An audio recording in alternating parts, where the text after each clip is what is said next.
Hello, everybody. My name is Ernest, and I'm here with my colleague Sonia. And our talk today will be called Conversations with a Midwestern Waitress. And it's an interesting title because it actually works at multiple levels. We're going to be talking through the different steps of ordering and receiving your food at an American Midwestern fast casual restaurant. And I have an informant here who is my colleague Sonia, master's degree holder from Europe, IEK interpreter, globe-trotting serious interpreter, but also one time a waitress at a fast casual restaurant in the Midwest. And so the genesis of this talk was I was on a road trip with my family not long ago, and we stopped to eat at a restaurant that is called the Olive Garden, which is a big chain here in the US. And I thought through our conversations with the waitress, and I thought there's a sort of unofficial script that you have in these types of restaurants. And I thought it would be really interesting for somebody from outside the US to get the breakdown to understand ordering at a fast casual restaurant as a communicative encounter. So I wanted to start by setting the scene. Um, I live in what's referred to as the Midwest. I grew up here, and so did Sonia. It's partially why we're friends and why I invited her to be a part of this. And so the Midwest is basically the interior of the country. It's pejoratively referred to as the flyover states because the coastal elites, and these have become very politicized terms. When you say coastal elites, you basically are talking like somebody who watches Fox News, which is the right wing news station here in the US. But anyway, the coastal elites only encounter states like Iowa, Wisconsin, Nebraska when they are flying over them on a plane going from New York to LA or somewhere on the coast. And so they are largely rural agricultural states. And there is, Sonia, how would we describe kind of the cultural identity and the vibe of what it means to be from the Midwest and how people are considered to be like nice and simpler than other places in the country? Nice, simple, salt of the earth, lots of forests, farms, factories. Yes. And specifically where you're from, the upper Midwest is interesting because there's a strong Scandinavian heritage, right? And so when I go up to Minnesota or to lesser degree Wisconsin, there's a lot of last names ending in SON, which is Swedes, Danes, Norwegians. Minnesota is unofficially the land of the Bergs, right? Like Lundberg, Sundberg, which is another suffix there for last names. So let's set the scene then. We've talked about geographically where we were, but let's talk about where fast casual dining fits in the uh, like spectrum of restaurants, right? So the image that Europeans have of American dining is what, like McDonald's, someplace that's fast food that you can go through the drive-through, you get your food quickly, it's very unhealthy. There is that image. And so that would be one end of the spectrum. And the other end would be like a really fancy white tablecloth restaurant with a waiter and, entrees are $25, $30 and up. And so the midpoint of this, the way to bring, you know, table service and better quality food to the masses, so nicer than McDonald's, but not as fancy and expensive as a white tablecloth restaurant, would be the sector that's referred to as fast casual. So help me think through this. There are different sort of brands within this. There's the Olive Garden, which is basically a chain of Italian restaurants. There's for Tex-Mex, you can have Chili's, or formerly Chi-Chi's was another chain. There's and then there's this sort of broad category of like TGI Fridays and Applebee's, which is where you work, which are sort of generically American. And so burgers and pastas and what even is American cuisine? That's a whole other discussion.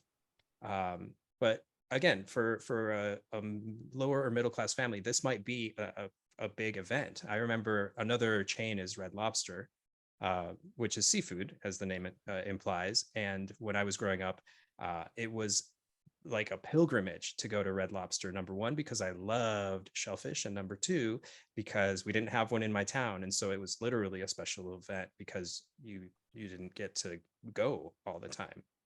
And so, Sonia, you worked at an Applebee's, Yes, I and did. So what is your experience? You actually have people visit you and then you seek out these sorts of restaurants to take foreign visitors to. What is their, I guess, what is your thinking there and what is their experience when they go? Well, I when I have friends visiting from Europe, I always think it's funny to take them to the Olive Garden, which is a chain of Italian cuisine. Italian is used very broadly here. And mostly because I think it's really funny to have Europeans come, and they sometimes have periods of the year where you can get the all you can eat pasta pass. So as much pasta as you want, unlimited for as long as you're at the restaurant. And I always think it's funny to watch them react to this Because monstrosity. you all of the stereotypes of American food are there, right? Enormous portions, probably some very large diners there as well. And so let's get started. Let's walk through this step by step. And so you walk in the door, you are greeted by someone usually at a sort of stand, who would be the host or the hostess, whose sole job it is to figure out how many people you have, if you have a reservation, or if you need to wait for a table. This is referred to as the host or the hostess. And assuming that you're able to get right in, they walk you to your table, and that's it. Their job is done. And so now comes the first encounter with the wait staff, who is going to be your waitress, your waiter, or colloquially your server. And so how would you approach somebody at the very beginning of the encounter to introduce yourself?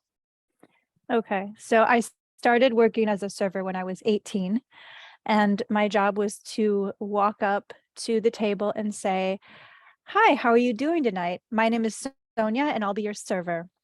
And then we were told to then create a human connection with these people by bringing up something unrelated to the food, like, "Oh, hey, how are those Packers doing?" which was the local American football team.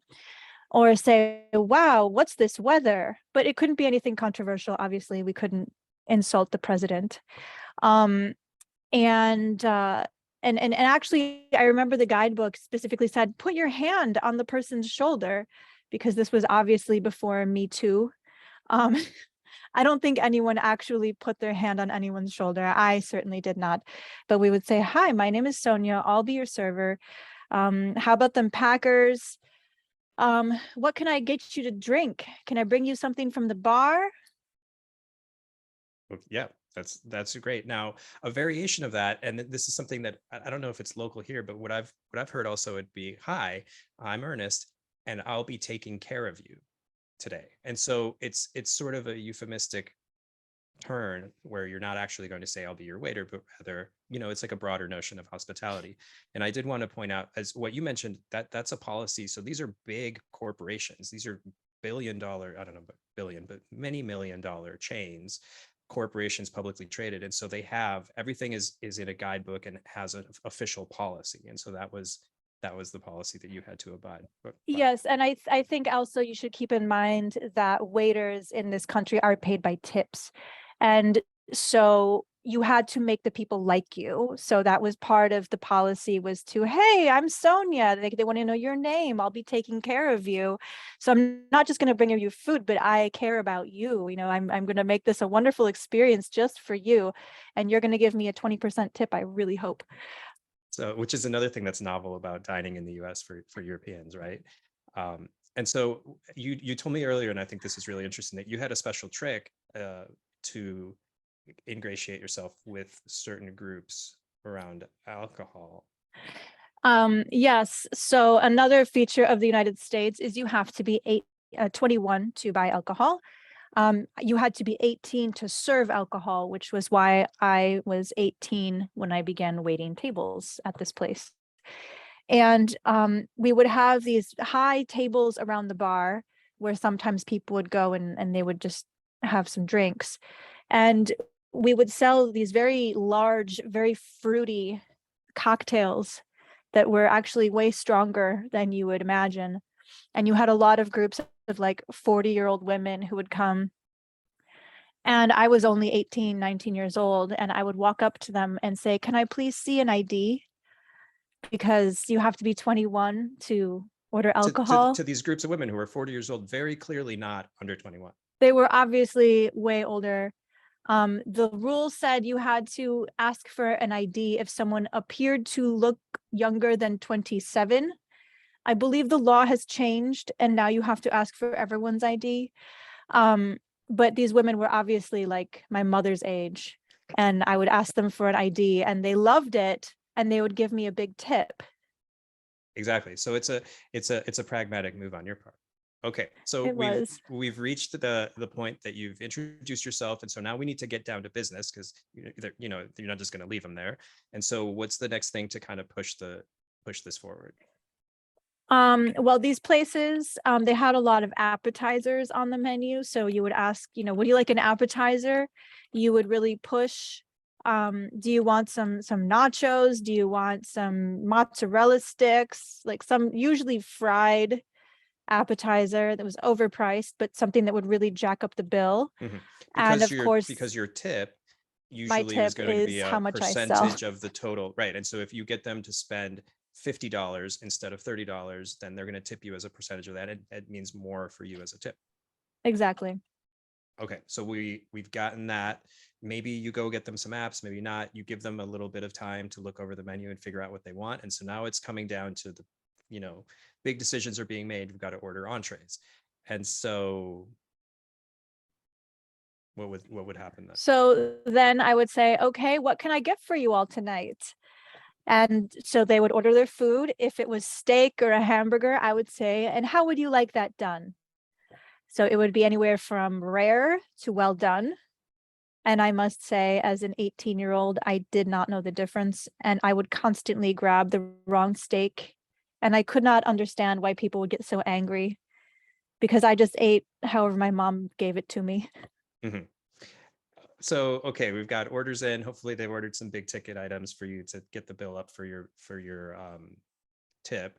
And so their food has come out. You may not actually, usually the server would be the one to bring them their food. They may not be, somebody else might. But then there's something that I think is really interesting. I think this might be the phrase that brought this whole talk into being, because I thought it was so interesting, is that once the food is out, as a server, you don't want to leave the table alone for too long because people might feel neglected. And so once people have their entrees and they've started digging into their entrees, you would then come up to their table and ask what? I would say, how is everything? Everything okay? Just to make sure everyone got the right order, that the steak was done right. Half the time it wasn't. And the local variation of that I find really interesting is, how are those first few bites tasting? Yes, that would give people the opportunity to let me know if something was wrong or ask for something else, or sometimes ask to speak to the manager if something was If they were very unhappy. wrong. And hopefully they were not just manufacturing some sort of a complaint to get a free meal, because that does That happen. that was half of the complaints, was to get a free dessert. You can just complain about anything and you get free dessert. So we're short on time. We're going to go to two other key phrases here. So these people have now eaten and they've verified or complained that the entree is or isn't good. But so now we're reaching the home stretch of the meal.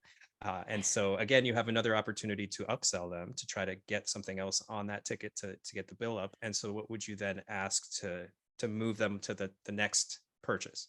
Well, then I would walk up, and if it looks like the food is gone or almost gone, the portions are so big, no one actually thinks you're going to finish the food at these places. So you walk up and you say, "Are you still working on that?" As if it were a boulder and you were chipping away at it on a chain gang. Um, and at that point, if they said, "Oh no, could I have a box?" And so I would take it in the kitchen, put it in a box for them, what used to be called a doggy bag in my grandparents' day, and I would bring Because it people back would out. actually feed it to their dog. I don't know how that came to I be. think that's how it came about. They would feed the bones to the dog, but now the portions are so big, you get 3 meals out of it. Which is And great. then it is wonderful. And then I would say, "Would you like any dessert?" And there's, again, the local variation that I've heard of that is there's a very specific thing, and I hear it all the time. Did we leave room for dessert? Yes. Did we leave any room for dessert? So you're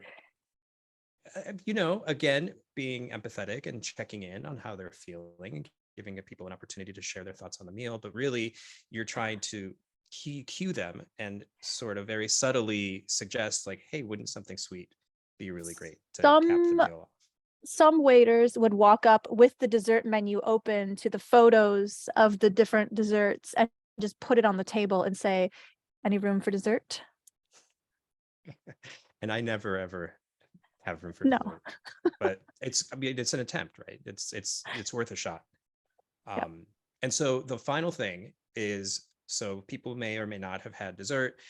If they have now lingered at the table, and again, you've gotten what you're going to get out of them, and you need to turn that table so that you can get somebody else in to, start the cycle anew. So how would you get people out who were maybe staying past when they should have?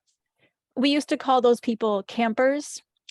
And so if you had campers at your table and you need to get them out because you need a new table to give you another tip, I would walk up and I would say, "Can I get you anything else?" Or else I would put the bill on the table upside down and I would say, "Whenever you're ready," which really means pay me now. And so we see there's euphemistic language, and there are multiple levels of meaning at play in this linguistic encounter. And so thank you, everybody, for indulging us in this exploration of the secret codes of waitstaff in the American Midwest. Thank you.